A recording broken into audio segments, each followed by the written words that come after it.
So it got teased a very long time ago. We all knew this was coming, but they finally added in Holy Relic upgrades. And these mats are now available to us in the form of a 4th floor for Bird. Instead of calling it floor 4, we have to rename it, give it a very fancy and very spooky frame here, and call it Transcendent Bird. So, yeah, when you do the first 3 floors, right, you're going to be able to hit the 4th floor. The 4th floor, to repeatedly attempt the stage after you clear it, it's going to cost a win source, okay? But obviously, if you clear the first 3 floors, you'll get a win source from floor 3 from the guaranteed drop, and then you can keep farming it infinitely. The downside is, if you don't have the extras, you have to start all the way over, and if you do have the extras, you can just keep spamming floor 4. So, we've already completed it. We're going to go ahead and open it back up. As you can see, this team is already cracked. You can get through the first 3 floors at full HP. We're going to take a look at the team that we're running here really quickly. So obviously right now best in slot is going to be Thor because she is buffed on Bird right now. Increases the hero's crit damage by 30% and allies' basic stats by 10%. So great, best in slot. Obviously Meg is going to make a comeback here because of her Holy Relic was always good for Bird, but she never really had the damage to justify having a slot nowadays. But because of obviously Bird floor 4 it being a little more technical, a little more stronger, she kind of makes a comeback here, especially when you're running a full unknown comp like we are here. Next slot's going to be Freyr. He's pretty strong, you know, death damage on the ult and his relic. I think it's a basic stat boost for all unknown allies. And then Nanashi is almost always going to be on every unknown team that you're going to see ever, so that's why he's here. Obviously she crits a lot, so we have Sariel here. We're going to do that here. You could do Sobnok here instead if you have a high ult level for her, probably like 4, 5, or 6. Don't want to lose too much on your basic stats there. Tarmiel goes on Freyr because the bird is going to be red. So he's not going to want to attack into... Yeah, right here. He's not going to want to attack type disadvantage unless he's got some fancy effect that he wants to apply. So putting him on Freyr is going to be our best bet. And then we just have high HP on Nanashi there. Now, the card set, we're using the deer set. Probably doesn't matter too much. You can use a dog set if you're using a mono race like this. And then the gears, I was testing these gears. Now, I didn't really come close to dying, so I wanted to test the crit defense. Obviously, we still get crit, I think, a little bit. I don't think you can resist the crit completely, but I did crit defense on everything in the middles here. Crit defense, but crit damage gear for Freyr. And then since Thor had the buff, I just left her at normal basic stats in the middle there. But these gears work fine. I feel like normal gears are also going to work fine. This is just what I use in this first test run. So we're going to see how that pans out for us. So we're going to go ahead and jump into it. Alright, so we're starting off Phase 1, Floor 4, obviously. What we're going to focus on doing here is trying to get 3 Rank 2 cards. And that's going to be crucial to set us up for success on the second phase. Outside of that, all we really need to do for Phase 1 is just attack. You know, there's not really any gimmicks to the first phase. There is a couple... you know, mechanics, I guess, that we need to be aware of, which we'll hit here in a couple seconds. Kind of burn your useless cards. So, after a couple attacks, it looks like we have a Thor merge, which is cool. We technically have a Meg merge. I'm not sure if a cleanse is gonna work. I don't think anyone's really tested that yet. So I really want to see another attack. So we're gonna burn the Nanashi cards now. We're gonna get the bird pretty low. Okay, but we have to not kill. We need to stall, even if we're about to win. We need to stall until we can get 3 rank 2s. That is the goal before we leave this phase. Now, the other tricky thing about this particular team is how it's going to interact with these debuffs. So he has a co-destruction attack, right, that scales based on the amount of debuffs the target has. He has this block skill effect, which turns off all blue keywords in your abilities. And then the team only has 1 cleanse. So in this situation, the bleed ticks, and it's going to take priority and move to the left of the debuffs. The way Meg Cleanse works is it cleanses the leftmost debuff. So when the bleed ticks, it moves over to the left, and it is no longer the most... The block skill effect is no longer the most recently applied debuff. That's what she cleanses. So you'll notice that we had the double cleanse because we'll cleanse the lock off Thor and Nanashi, but the bleed on Meg and Freyr. Then we have to second cleanse to get the lock off of Meg and Freyr. Now, that doesn't matter on, obviously, the Trader Melee team, because if you have his Relic, then his AoE is just going to cleanse. But your option with this team is to either have the second cleanse, if you don't, reset, or if you get triple rank 2s early, you can just kill before he even locks you, which is fine too, kill in 2 turns.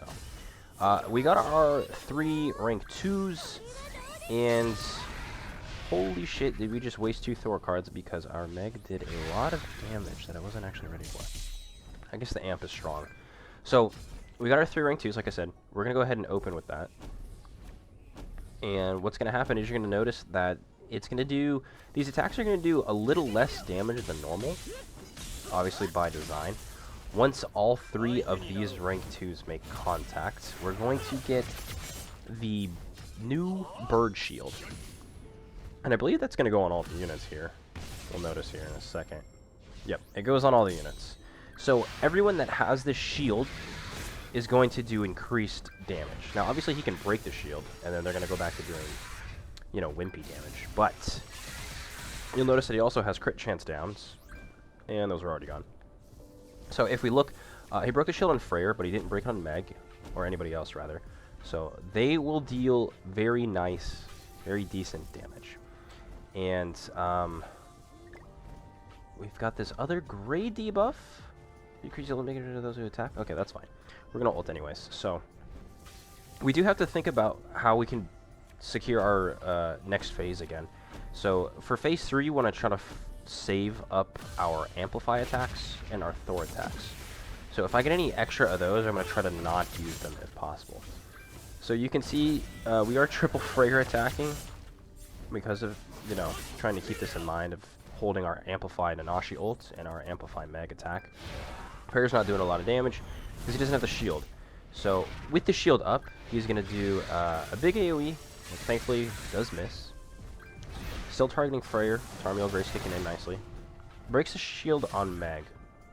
And the shield wears off, I think, after 2 turns or 3 turns, so our damage is going to suck. Thor is still going to do decent damage because she's buffed, and she's her. But outside of that, the rest of the damage is going to be bad. So what we want to do is get the shield back. Because if we don't get the shield back, I believe he eventually locks our attacks, or you can only heal if you don't have the shield after a certain amount of time. It might be 2 turns. So if we don't get 3 rank 2s again, we're cooked. Which, thankfully, we got a lot of Meg cards here. Unfortunately, that's a lot of amplify attacks that I have to waste. And that sucks. Because like I mentioned, that's what we need to move on to phase 3 with. So we'll see how our card draw wants to treat us here. We're going to do just enough damage to get the shield up. We do have a drain, so he's not going to ult us. So that's nice. Shield's up. He's probably going to pop it off of Freyr, if I had to guess. Which should be fine. Yep, just Freyr.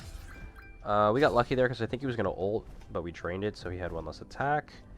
We should probably kill here, which we could use Meg card.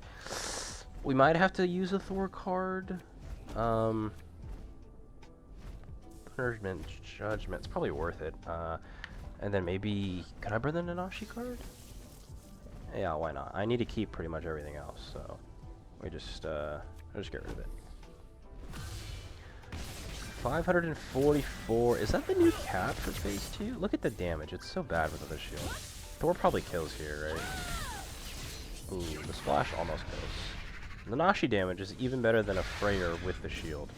So that's crazy. So phase 3, he's going to start with 10 immortality stacks. So in order to get rid of immortality stacks, you have to use Amplify cards or Thor cards. So that was the whole point of trying to keep as many of these as possible. So in this team, obviously Meg's single target is Amplify. Nanashi ult is Amplify. And every time you remove one, he is going to gain a damage dealt increase buff. In order to deal with that, we attack with Thor. And the idea here is to keep Thor's attack at the end of the rotation. This way you can remove as many damage dealt increase stacks as possible in the most effective manner. Now, similar to Phase 3 of Floor 3, he is going to slowly disable all of our abilities. Stances, buffs, cleanses, attacks, something like that. So we pretty much have to kill in 4 turns. Again, it's going to be pretty easy as long as you have good card draw, right? That's the lovely RNG factor here. So we have another amp attack. We've got 3 more Thor cards. We can get him down to... he's already technically dead. He just has these immortality stacks. He's got 3... He turns off debuffs. Still going for Freyr, which is good. We got rejuvenation. Now, we actually are missing one. But what we can do... Because I think we have to kill the next turn. We can go for Thor ult, because she's 1 orb off.